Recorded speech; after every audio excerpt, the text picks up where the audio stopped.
shoes and out the door. 5, I'm alive. 6, 7, 8, feeling great. Hello and welcome back to the Beyond Your Wildest Genes podcast. My name is Dr. Noah DeCoyer and I am your co-host. Today our guest is my friend Dr. Steve Geanopulos. Dr. G is a speaker, writer, and leader in the world of functional medicine and is quickly becoming one of America's leading experts in lifelong optimized living. His breakthrough rejuvenation system has proven that diminished health and vitality can be reclaimed by just about any proactive person at any age. Using his blueprint, you harness your simple self-care practices and changes of habit. These practices cover the 5 essential keys to resolving the underlying cause of your health problems, including your nervous system, your endocrine system, detoxification, nutrition, and fitness. Dr. G has completed his postgraduate studies in the field of functional neurology and has attained board certification through the Carrick Institute, a distinction shared by fewer than 700 people worldwide. Dr. G is a lifelong learner and has recently completed hundreds of hours of training in the field of functional medicine. The material he shares covers everything required to take control of your health and fitness, while dispelling the ever-growing number of fallacies and myths related to this subject. Dr. G's fascination and refreshing approach to body transformation includes topics on mindset, nutrition, exercise, and hormone balance. His programs will work for all ages, but offers additional specifics to the middle-aged baby boomers. Dr. G currently practices functional medicine with patients virtually from all over the world with his main practice, Your Place for Answers, located in New York City. His unique ability of delivering his presentations in an upbeat and often humorous fashion leaves his audience with a new sense of excitement and motivation. Good morning, Dr. G. How are you today? Good morning. Thank you for that great introduction. You know, your interview on our pain relief project that Dr. Mike did had such a great response. I'm thrilled to have the opportunity to interview you today. Awesome. It's great to be here. I just love to communicate what we do and share people what my perspective is. Dr. G, I personally follow your blog, and you've been writing quite a bit lately about beyond food and exercise when trying to discover what interferes with our health. Could you elaborate on that? Yeah, sure. We're finding through the study of epigenetics, and I just love the name of your podcast being Beyond Your Wildest Genes, because we have to look beyond what we thought determined our health in the 20th century for sure, but we always have to challenge the status quo. And the status quo used to be, since 1953, that once we discovered DNA, that's where all the answers were. And then the turn of the century came in 2000, and we realized that once we decoded the human genome, that there was a whole lot more going on that's not necessarily encoded, but more or less related to our environment. And it's just a matter of saying what influences our health outside of the obvious. And the obvious is diet and exercise, right? So if I don't talk enough about diet and exercise during this podcast, it's not because I don't think it's important. It's because we already know that that's a huge part of it. And we don't want to act like it's 100%, because there's other things going on. We look at our lives and how much we've changed our environment in the last 20 years, 40 years, even just 100 years. When you take that back over all of human history, over 100,000 years, that's a very short period of time to dramatically alter our environment. And altering our environment is ultimately what our body is responding to. It's either going to respond positively by adapting, or it's going to respond negatively because it's unable to adapt. So give our audience some of these changes that happened in the last 20, 30, 40, 50 years. So before we go into what the changes are, let's talk about what hasn't changed. So what hasn't changed is that the Earth has been here for about, 4 billion years, they say. And life showed up, let's just say, 600 million years ago. So since life showed up here, certain things are just the same. The electromagnetic field of the Earth is the same. The spin of the Earth, the 24-hour cycle, the day and night cycles we have related to how the sun comes up and the sun goes down, the seasons. These are all things that all life has had to adapt to. The electromagnetic field, if I didn't say that. And those are the things that have not changed. And therefore, all of life has adapted to the impact that those few things have on them. So, for example, gravity has an impact on life. The sun has a tremendous impact. Matter of fact, life comes from the sun, right? You can't grow, you can't have the existence of plant life, and you can't have the existence of animal life without a never-ending supply of energy from the sun that hits us every day in certain cycles. So those are the things that haven't changed. And related to those things, how have we changed things? In the last 20 years, we've altered our light exposure. Right? For all of human history, our light exposure has been from the sun and fires and candlelight. And all of a sudden now we have lighting, artificial lighting. It all started with Thomas Edison, the incandescent light bulb, and then we went to fluorescent light bulbs. And then there was a law that was changed like 15 years ago saying we want to phase out the incandescent light bulb in favor of the fluorescent light bulb. CFLs, they call them, but there's also halogen and LED. I would say that the cell phone arrived at a time when we started to put electromagnetic fields, increase the effect of electromagnetic fields on us. Then cell phones became more than phones. They became personal computers around 2007, meaning there's another LED screen that we're looking at emitting light into our eyes. In 1996, the internet became ubiquitous. It's something that we all can't live without, and therefore we're all in front of a computer. Computers got real cheap, and therefore our light exposure based on the LED screens from our phones, tablets, computers, our televisions. I grew up in Queens in a middle-class home where a family with a giant TV had one 27-inch television. And now there's these big 64-inch TVs in multiple rooms in a home emitting this big wave of LED light. And all of that has altered our experience with light. And we have to ask ourselves, is there a consequence to that? We've also changed our environment when it comes to electromagnetic fields in the form of Wi-Fi technology. All of that is very recent. The amount of Wi-Fi or microwave that passed through us has dramatically changed in the last 20 years, as it changed 20 years before that and 20 years before that. So there has to be a cumulative effect of that. Yeah, we have to ask, is there a biological impact that electromagnetic fields have? And the answer is, of course, yes.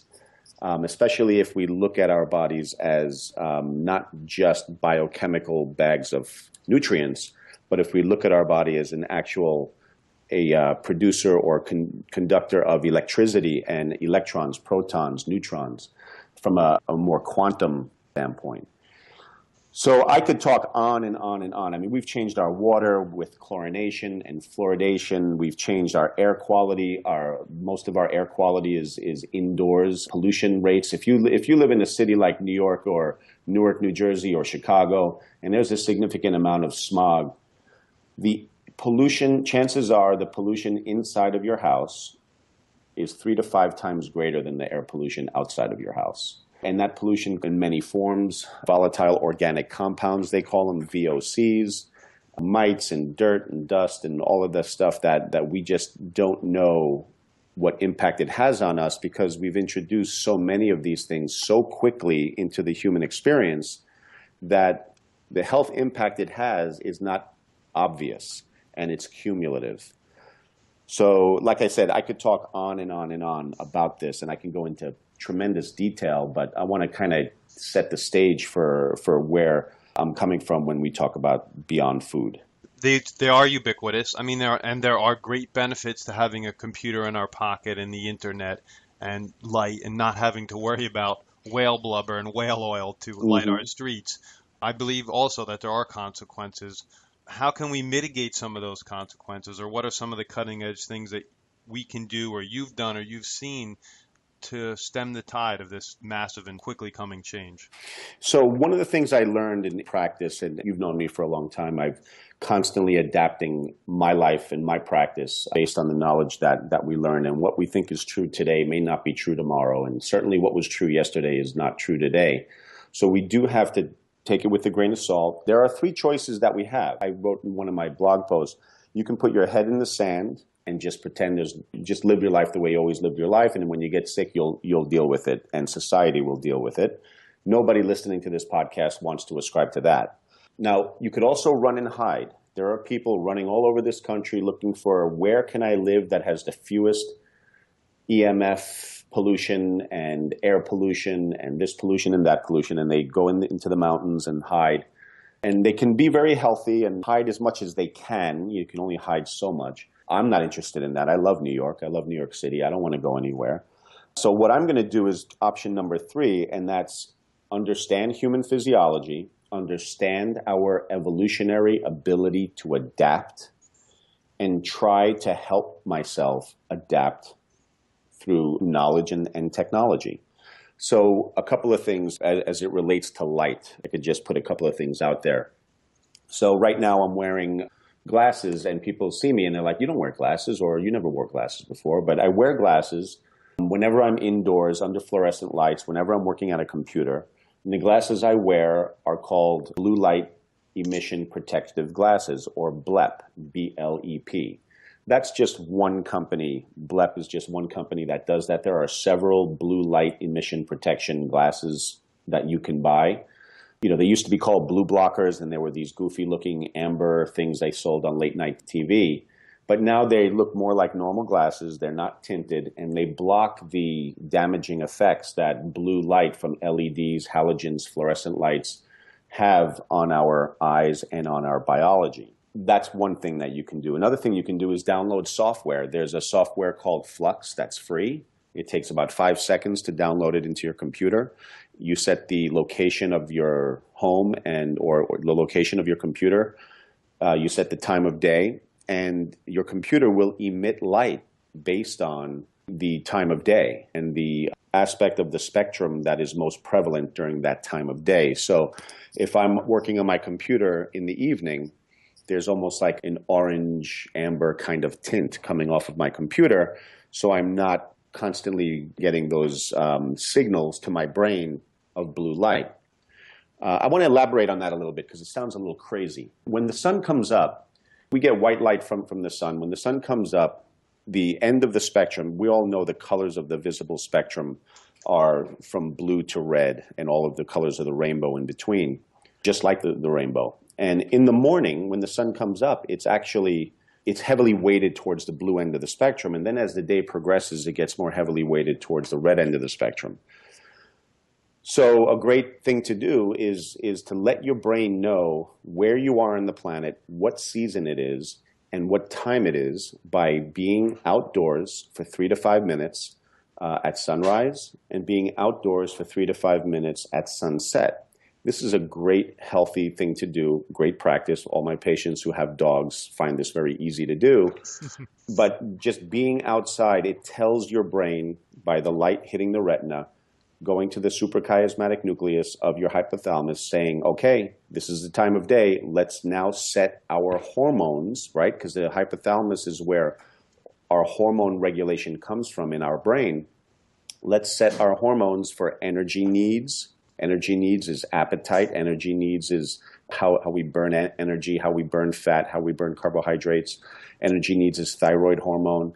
All of the things that we see in our office on a daily basis that people are having challenges with, I could run all the blood work in the world, make the environment as best as it can for you to express health, make sure the nervous system and the body are communicating properly. But if you're telling your brain that it's morning and summertime from 8 in the morning till 11 o'clock at night all year round, you're going to have problems.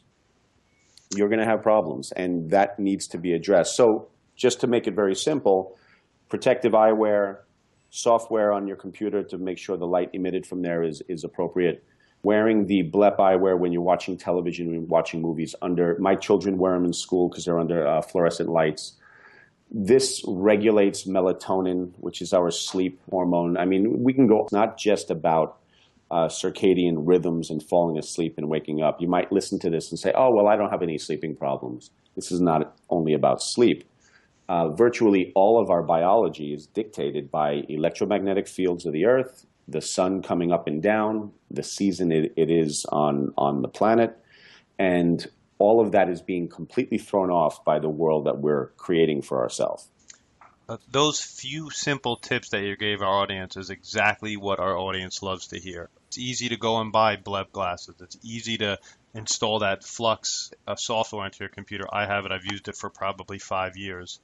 I really appreciate that. Now, is that why the World Health Organization classifies third shift working as cancer causing or a cancer agent? Yes, because you're ultimately, by doing the third shift or having a shift work disorder, what you're doing is you're just taking that to a much higher degree. But I will tell you right now that you can have a normal job, normal hours, and create shift work disorder without having that third shift. Doing that by tricking our brain, tricking our body, telling our physiology that you're not on the part of the planet that you're on, you're not in the season that you think you're in, you're not the time of day that you think it is. So that's exactly right. But people who don't work shift work, don't have a third shift, still get cancer. And I believe chronobiology, which is the biology of those rhythms, plays a big role in our health and can contribute to the cancer-causing effects. All of this that we just mentioned, light, electromagnetic frequencies, it doesn't mean that you believe diet and exercise is any less important than previously thought. Of course. And what I had said was, one of the things I see, that one of the reasons that I delve so much into functional medicine is because when I got my degree in functional neurology and I started to work with people with brain-based disorders, and that could include everything from autism to Alzheimer's, Parkinson's, concussion, invariably there was some type of organic dysfunction, meaning some type of gastrointestinal disorder, some type of bowel and bladder issue, some type of blood chemistry-based physiology that would be altered. So we saw the connection. I wanted to learn more about that. So we discovered that people were experiencing hyperimmune responses due to foods leaking across the barrier in their gut into their bloodstream, causing their immune system to react. We call that leaky gut. But, these are regular foods. I mean, it's not like there's always been bad diets in human history. All of a sudden, we have this situation where we have to have these perfect diets. There's always been bad diets. Why is it that food is harming us? I do immunoglobulin G testing on people all the time where we look at pretty severe food sensitivities to very common proteins. So we got to ask ourselves, could all of the things that we're discussing related to light and EMFs, et cetera, also impact how we digest food or what kind of food we're supposed to be eating? So, for example, if I lived in northern Canada, or forget it, if I just lived anywhere in the northern hemisphere, and it's January and I'm eating bananas and cantaloupe, food that just doesn't grow in that part of the world at that time of the year, and I'm having blood sugar issues, I'm having leaky gut issues, I'm having digestive problems, we would say, well, your genetics is, your people are from, so you should probably have a more Norwegian diet. And then you look at another person and say, oh, well, your genetics, your people are from equatorial Africa and you should have that kind of diet. I think that's not true. I actually think that we are humans. We're more genetically similar than you can possibly imagine, and we're adaptable. And we adapt to where we live. And that 600 million years of evolution and chronobiology dictates that we will adapt to where we live. So if you're creating a mismatch, a genetic mismatch between your food and the time of year, season, time of day, etc., you can have difficulty with those foods. So if I had a Caribbean diet in Canada, I might have heart disease and diabetes. You take that same person and give them a Caribbean diet in the Caribbean, they might be incredibly healthy. And I think that that's a revolutionary type of concept because you live in New Jersey, Dr. Noah, and if blueberries are great in New Jersey, but should you be eating blueberries in New Jersey in January? I don't know. The research is showing that our microbiome, all of the healthy bacteria that we're supposed to have, alters and changes, not only with the seasons and location on the planet, but also with the time of day. So the patients that I attract are some people who are incredibly unhealthy, that have very serious challenges. And the more serious the health challenges are, if we want them to regain their health, we will get involved in their chronobiology. We'll get involved in their light. We'll get involved in a lot of these other aspects, their EMFs, because some people can handle the challenges in a way that's better than others. For most people, diet and exercise is just fine. But for others, we have to go a little bit further. Now, let me use myself as an example and tell me if this makes sense.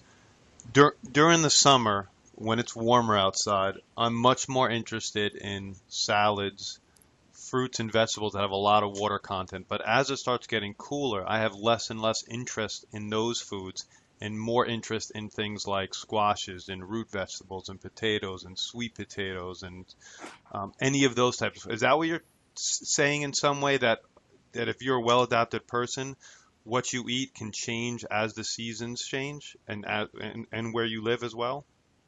So you nailed it. And our education is, in my opinion, the best education being chiropractors, because we understand something called innate intelligence. And innate intelligence is something that's just burned into the psyche of a chiropractor, that we have to listen to our bodies.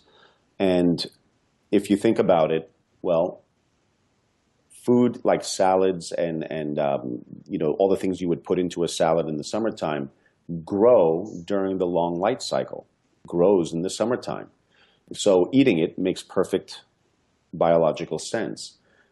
But in January, you're not growing tomatoes, you're not growing eggplants, you're not growing blueberries. And therefore, the foods that are more appropriate for that season are foods that your body will desire, that your genetics will desire, that your circadian rhythms will accommodate, that your digestive system will accommodate. Perhaps these healthy foods that people eat, perhaps we're becoming sensitized to them because of this genetic mismatch that our physiology says it's January, but yet we're taking in food that only grows in the long light cycle. That mismatch can be causing enough stress to result in a problem. Right. And stress is accumulative, no matter where it comes from, right? Whether it's coming from the light in EMS, whether it's food, lack of exercise, lack of sleep, our body just can't really distinguish between what type of stress is it. It's just an accumulative effect. Is that correct? Yes, and the accumulation has gotten bigger and bigger and stronger from more angles than ever before, particularly in the last 20 years. And you can go back every couple of decades and see how dramatically we've changed things. I mean, 40 years ago was when we really started to change how we process food, and the chemicals we add to foods and all of that.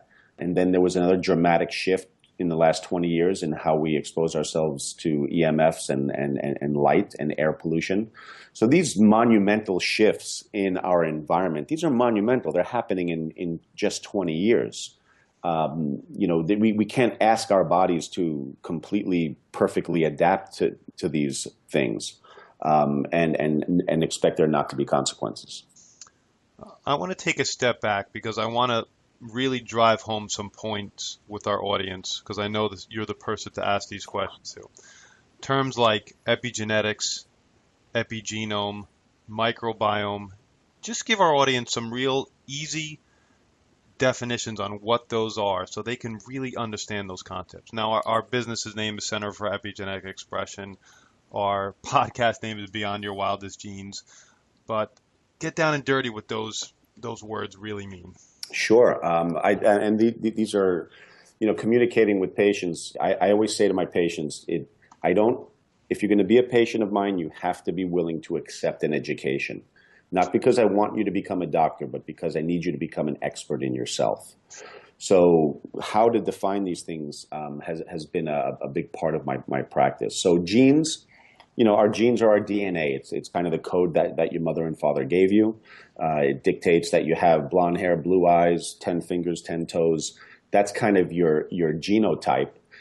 And then there's our phenotype. And our phenotype is more plastic, meaning it's more adaptable to our environment. Genes can be turned off for your entire life. And there are genes that can be turned on in the middle of your life or anywhere from beginning to end.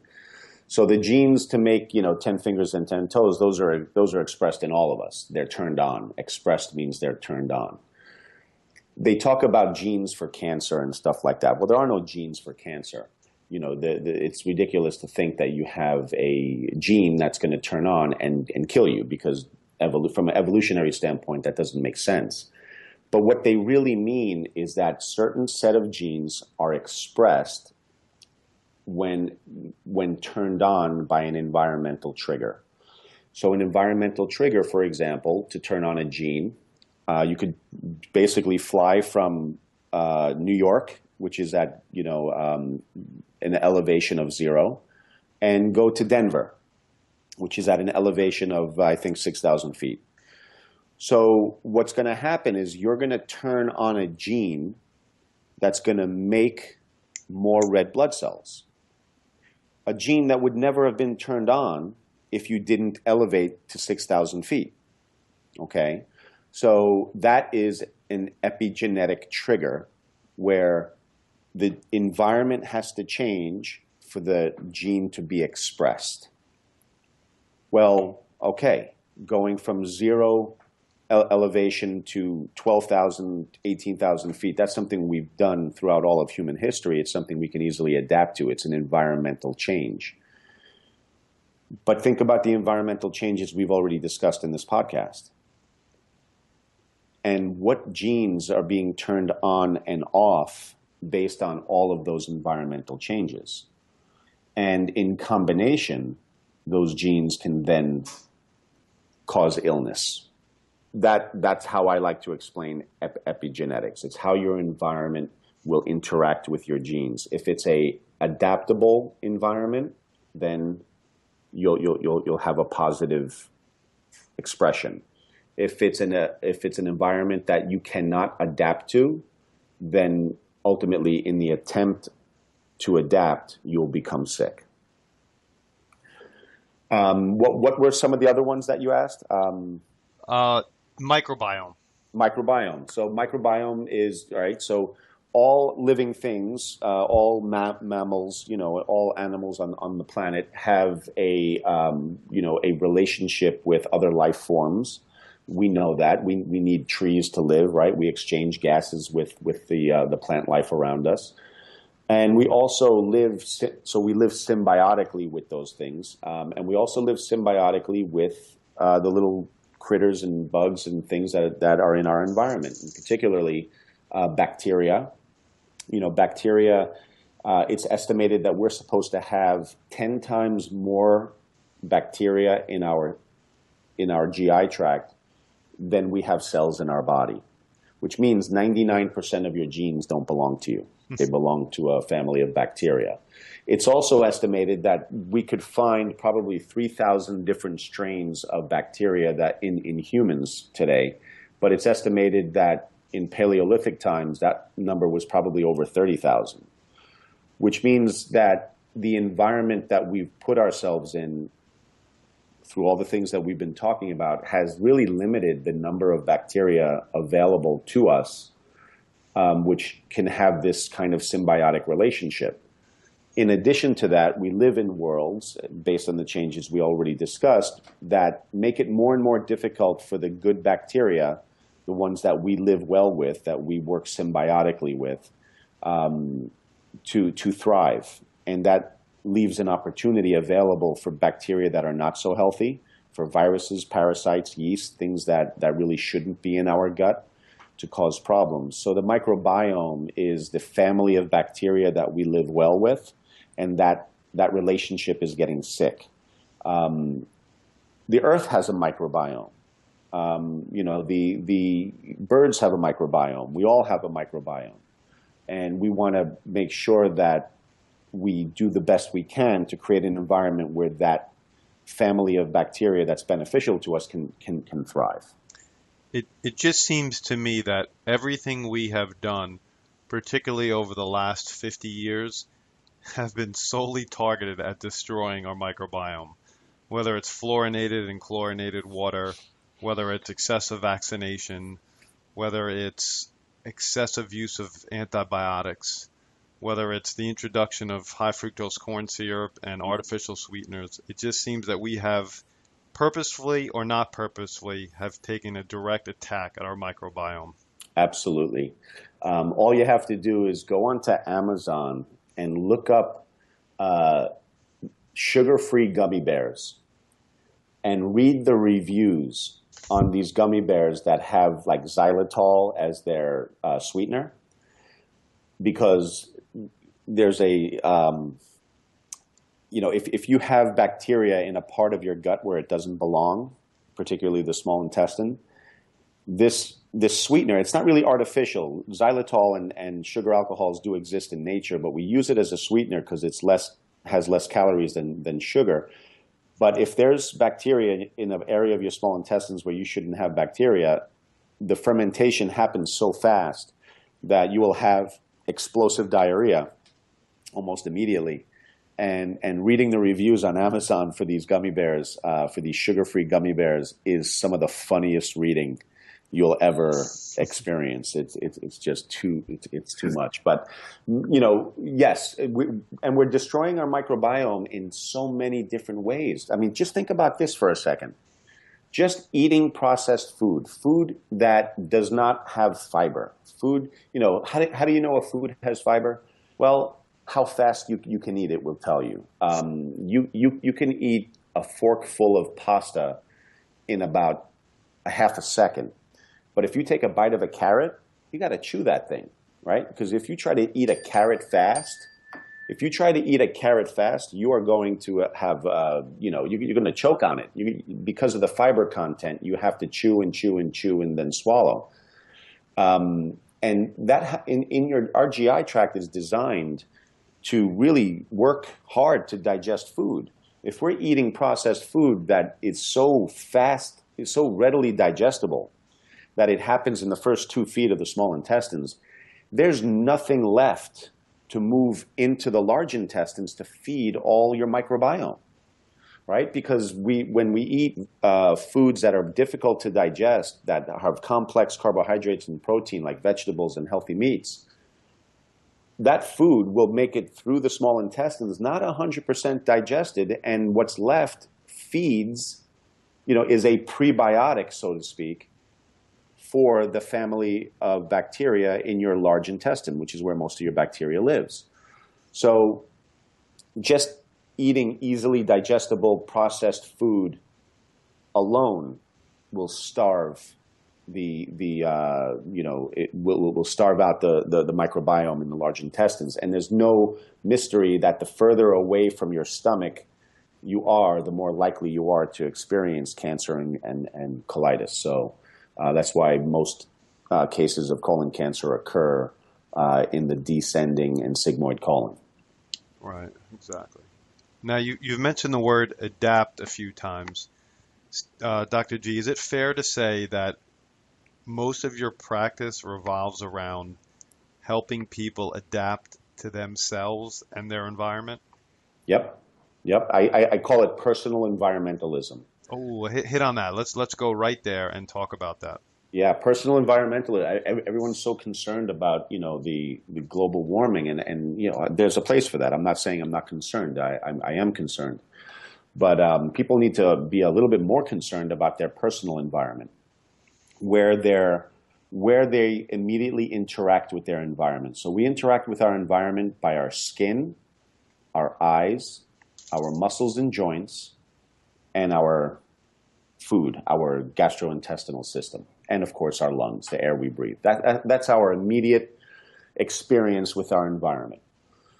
So if all of those experiences are experiencing abnormal environments, well, now you're attacking your body from all places. So let's give an example. You wake up in the morning, take a shower, you take off all of the healthy bacteria on your skin with a whole bunch of soap, and then you get out of the shower and you put some kind of lotion on your body so you can smell nice.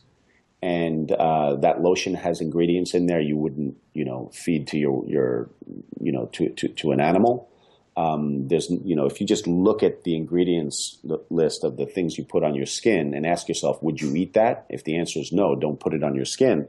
So you immediately assault yourself by stripping the vitamin D producing oily layer on your skin with soap, taking away the healthy bacteria that lives on your skin with soap.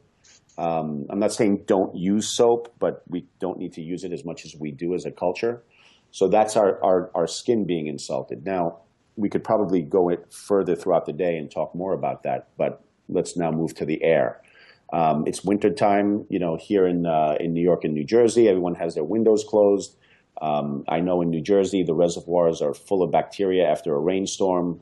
Every municipality will dump tons of chlorine into the reservoir in order to process that bacteria. And you walk into your bathroom and it smells like a swimming pool.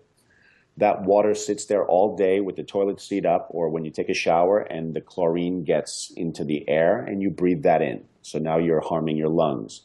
You have furniture that's sprayed with flame retardant chemicals, and those, rugs and carpets and things you have, furniture in your house, those flame retardant chemicals break down over time. You take your dry vacuum cleaner, emit all of that stuff into the air, you breathe it for 12 hours, and now you're breathing in volatile organic compounds. You go and you eat your processed food or your, we can talk for hours about how we've all altered our food. So now your intestines, that intestinal environment is being assaulted. So we have, just by breakfast, your lungs, your skin, your gastrointestinal system are in an environment that is completely not what our genetics is designed for. And we can add to that electromagnetic field, which is, native electromagnetic fields are what the Earth emits. We know that when you use a compass, there is a magnetic field, which it dictates how electrons and protons spin. When we think about energy, Noah, let me just pull back a second, because I can talk for hours about this stuff. When we think about energy, we learned in school in biochemistry that the energy we have is directly proportionate to the amount of ATP we can produce in our cells, right? So every cell in your body has work to do. The energy required to get that work done is in the form of ATP, which is a high energy bond, phosphate bond that's made in our mitochondria of our cells. But since the discovery of ATP, biochemists and physicists have understood that you can't explain all of the energy needs that enzymes and bodily functions have with just ATP. So the prevailing theory now is that it's not just biochemical, it's actually the transfer of electrons going from high energy to low energy. That is how we use it. That's how we produce, and that's how we produce the energy, where electrons in our food go into our cells, go through the process that is in the mitochondria. We call that oxidative phosphorylation. The electron chain transport system is what we call it. And electrons will jump from one complex to another and create the energy needs that we have. And we do create this ATP, or this high phosphate bond that's supposed to give us all of our energy. But it's the actual transfer of the electrons that is the energy source. And we're putting ourselves in the electromagnetic field environment where we're altering how electrons move. We're altering how electrons function in that environment. Remember, genetically, we're designed to function in a way that it was only native electromagnetic fields. Now we're adding all these different electromagnetic fields. And when I see patients who are just energy drained and depleted, I wonder about their physics, not only their biochemistry. When I say their physics, in the 20th century, before the 20th century, you could explain everything that we needed to know about based on Newtonian physics, right? And then all of a sudden, Albert Einstein in 1905 says, no, it actually doesn't work that way. And when he said that, it didn't change anything about how we lived. But as the 20th century rolled on, you couldn't, without understanding his physics. And basically what Einstein said was, in certain environments, Newtonian physics falls apart completely. And we could never have a microchip. We could never have a cell phone. We could never have space travel. We could never have any of the great advances of the second half of the 20th century. We could never have X-ray. We could never have MRI, CAT scan, without understanding that the world functions differently based on physics that's non-Newtonian. So why does that not apply to our understanding of the human body?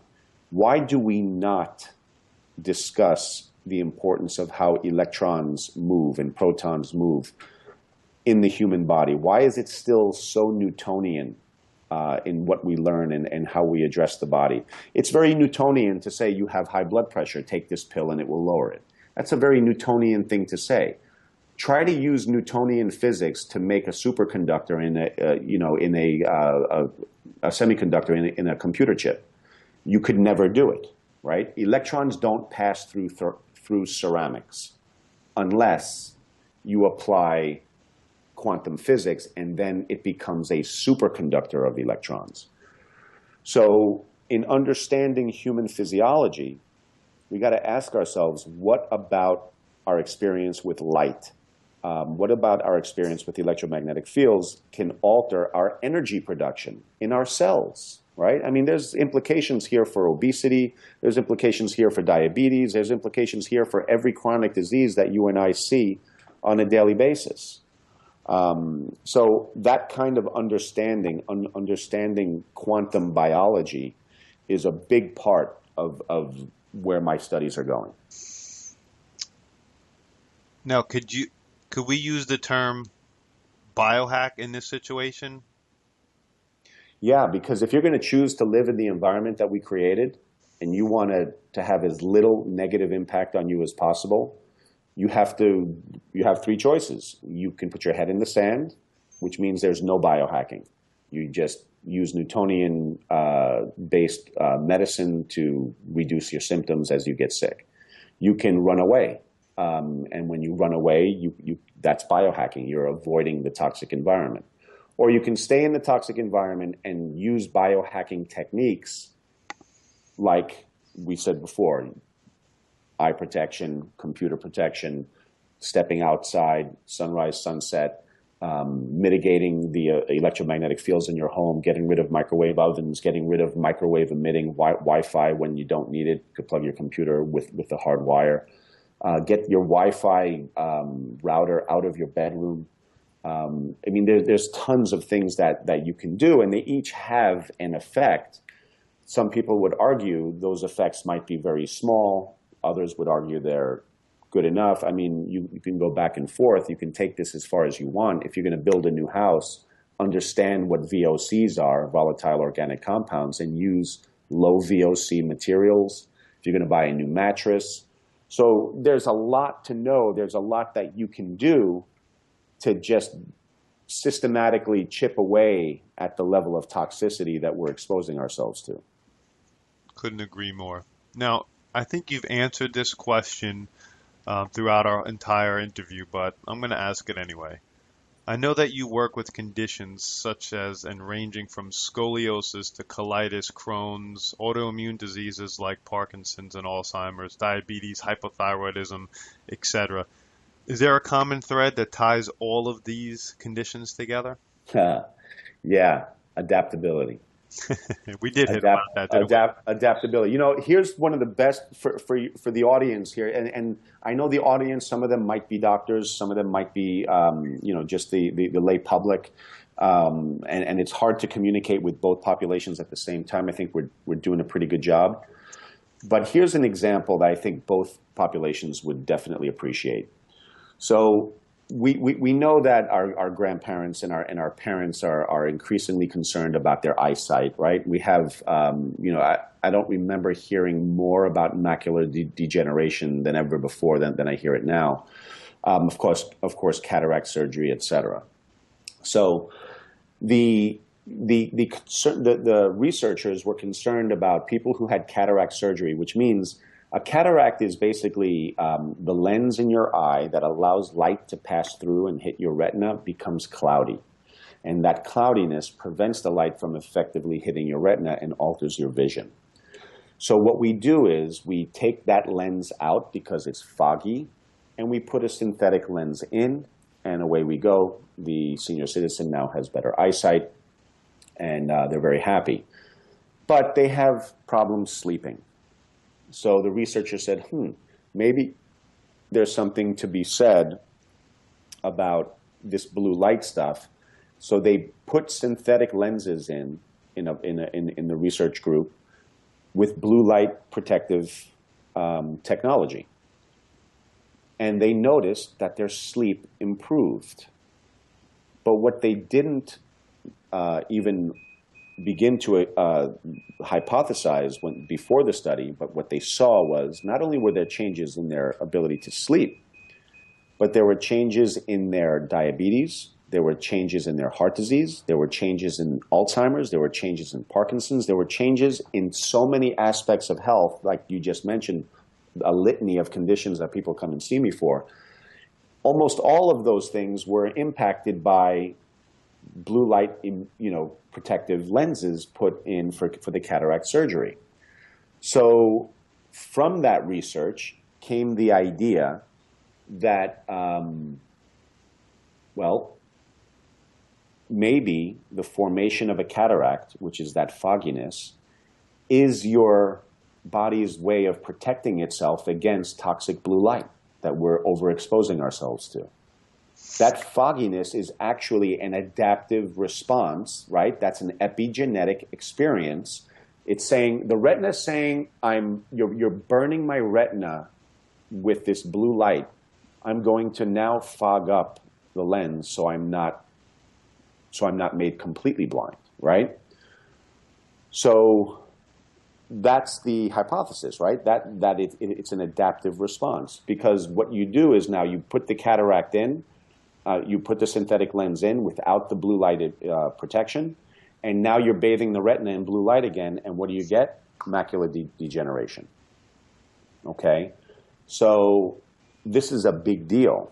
Understanding this is a big deal, because not only can we save people's eyesight with simple technology, but we can now see that chronobiology or circadian rhythms impact everything. Everything. I mean, when you think about the hypothalamus is a part of the brain that dictates all of your energy production, all of your, sleep and wake cycles, almost all of your needs for melatonin and its relationship to serotonin and dopamine. I mean, just those few words that I just said can impact anxiety, depression, schizophrenia, sleeping disorders, diabetes, obesity, performance athletics. I mean, most of this information on biohacking comes from the performance athletic world. These people who are running super marathons and triathlons where they're running 100 miles and they're looking for a competitive edge. These are the original biohackers, and functional medicine doctors or people like myself who are just interested in how to help people in their totality are taking this same information, applying it to the very sick, and getting tremendous results. That's an incredible analogy. I'm going to have to use that information to help my father, because he just had cataract surgery. So I would assume that you would suggest he gets a pair of those blep glasses to wear in the computer screen? Absolutely. Blep glasses. I would stick with the incandescent light bulb as long as you possibly can. But even at night in your home, you can get amber night lights. Yes, we have those. Yeah, there's a lot of things that you can do. There's actually technology now. I don't have it, and I don't want to tell you where to get it, but I do know there's programmable lighting for the home. And again, it becomes a money issue, right? Right. If you had the money, you can make a super smart home based on all of this. Something that I would love to do one day is just to build a home from scratch, applying these technologies. Me too. Me too. Now, how can our audience get in touch with you if they need to? Because I know you have patients all over the world. I do. It's interesting because I opened my practice on Park Avenue and 88th Street in New York City.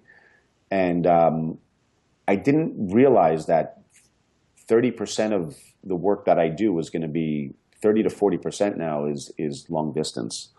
Our website is a great place to kind of to read this kind of stuff. It's basically a blog post where I put my thoughts. If I had more time, if I wasn't seeing patients, there's a lot of doctors out there with great content or extensive content on their websites.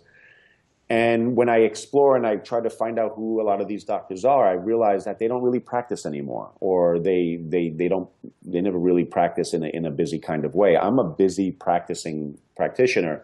My website, I put out a new article on a weekly basis, and that's tough with my schedule.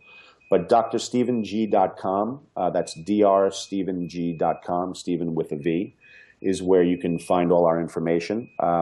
Joya is my assistant. She takes all of the calls and emails and gets back to you to make sure that we can set up a consultation. People who don't know if what I do can help them, I do like to offer them a 20-minute consultation that is really for free. And I do that because, again, people who call, if they don't know what I do, I want them to know before they make a decision to come and see me. And those who already know what I do don't want a 20-minute consultation. They want to get started. So drsteveng.com is the place to go. Our phone number is 646-661-7447.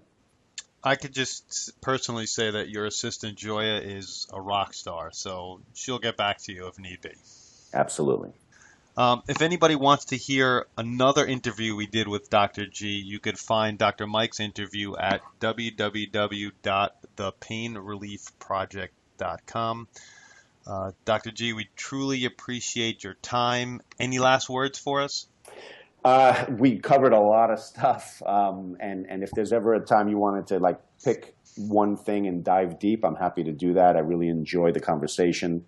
It's kind of hard to go into all the things that are on my mind right now because there's just so much. But no, I'm just excited, and I'm telling everybody about Beyond Your Wildest Genes, and I hope you have a ton of success in getting more and more subscribers.